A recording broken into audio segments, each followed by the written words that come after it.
Okay, so I'm a big fan of like the shaggy, mullety, 70s sort of look. Nice. Yeah, so I know that my face is quite round. So like where a lot of the layers like really cover the, like really kind of build around the face, I feel like that would probably emphasise how round my face is, but I still really like that look. You're so conscious of it. Yeah, it's just trying to find, I've never fully gone for it. Like I've always been a bit tame with trying to do it, and I've had layers sort of cut shorter at the front here, but it's never quite hit the mark of like how extreme I wanted it. So I'm thinking of maybe just going for it and just being like, let's see what happens. So I've got obviously inspiration. Show me what your images are. Great. So we've got these types of things here. So where it's obviously a bit longer than what my hair is currently, but I really like the way that it kind of frames. This is a little bit more similar to what I've had before, but I'm thinking kind of like just a bit more like a bit more extreme. And what's the extreme mean to you? Is it just more of like a bit shorter on the top, a bit layers, more of the fringe? Maybe shorter on the top, because I think what's always kept, because my hair's quite fine as well, like I've got a lot of it, but it's quite fine. All of my previous hairdresser, she kept a lot of the layers a little bit longer, and I feel like my hair gets very flat very quickly. But I'm also conscious if my hair's fine, is it going to go really frizzy? No, you can build it in so many different ways. So really, for me, looking at it and explaining what you're explaining, is the difference between, it's making this accentuate that. At the moment, it kind of blends too much. It's not really, it's kind of there, but it's not there, right? So even that shape's good, but this needs to, I mean, do you like the length? Yeah, I mean, if it was, I had it longer, I cut it shorter my last haircut, but if it was longer, then I'd still go longer, but I like wispy ends as well, so I don't mind going shorter.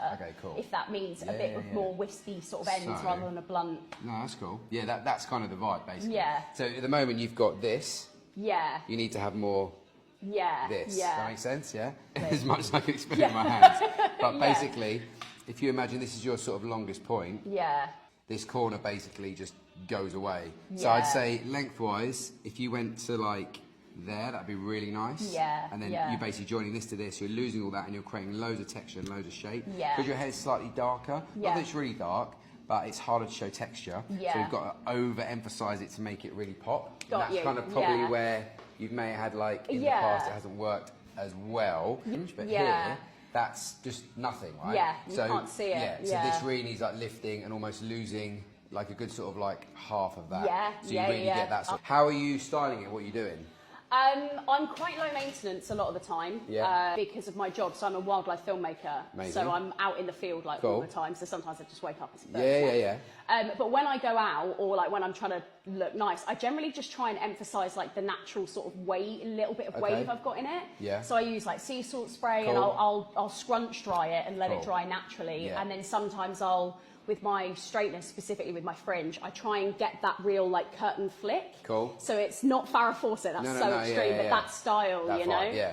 So almost like let this do its thing. And just shape the fringe a little bit. So are you liking this to be parted like that, or do you want to have a bit of like... I'd like a little bit in the middle, definitely. But then you just accentuate that a bit more. And then we get like this. I mean, straight away you can see that's... you can see it's really building it out, Do you want to be able to tie it up, or are you not too I fast? do have to tie it up for work, for my other... I work part-time in a restaurant, so I do need, even if I have to chuck a load of clips and stuff in it, that's fine. I mean, you'll be able to tie this, it'll just be this will kind of... Oh, that'll be fine, because I might get a few bits there. I pull bits out anyway, Yeah, just so it's like, cool. You make a look out of it rather than like have to have it all off your face. Exactly, that's going to be really nice. And then I think product-wise, we'll just put a bit of sea salt spray, a soft bit of cream. I'll show you how to dry the fringe to get the maximum out of it and a little bit of volume. That'd be good, because I don't really know, like, apart from just taking my straightness to it, I don't really know what I'll give you a process from start to finish. But ultimately, it's kind of, it's very easy. The less you do on yours, the better it will look. Do you know what I mean? If you overdo it, it'll look too overstyled. Yeah? Sound cool? Should we do that? Happy? Yes. Wicked, right, it's good.